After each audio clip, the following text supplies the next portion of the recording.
The film opens with a shot of the ground of the forest floor.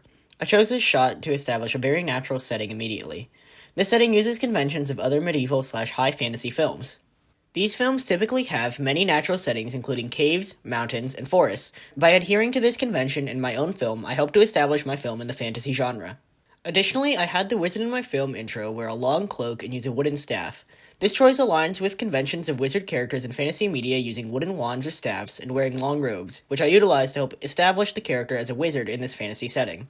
Although, in contrast to a conventional wizard in pop culture media, I chose to break the standard when presenting my wizard character in my film intro.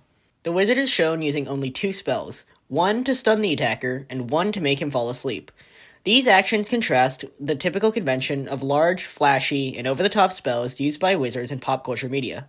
The reason I chose to challenge this convention in my film intro was to present the wizard as someone who is subtle, unsuspecting, and quietly powerful.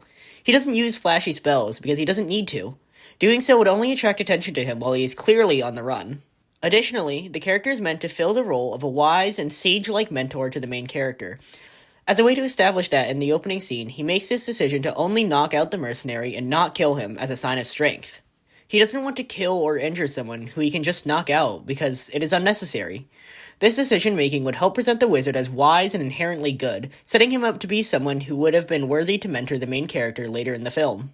As for how my film intro represents social groups and issues, wizards in fantasy media are typically seen as abnormal, different from the regular people. They live as outcasts in secluded towers or enclaves, away from regular society. When a wizard does leave their home, they are often feared or revered by those in power, and may be hunted down if they are believed to pose a threat.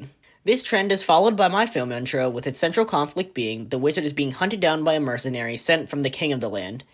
The king has sent a mercenary to hunt down the wizard because he believes that he is a threat to his power.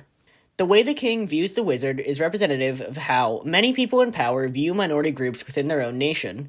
Minority groups in many places are similar to the wizards in that they are relatively small in number, typically are physically or politically isolated, and are seen as others in many contexts by the majority group.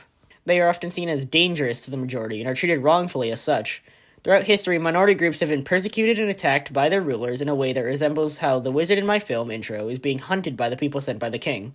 The way I chose to represent issues related to how minority groups should push back was through the wizard's non-lethal methods of defeating his assailant. He did not injure or kill the attacker. He only subdued him, representing how peaceful protests and pushback should come before violence when looking to incite change for the oppressed.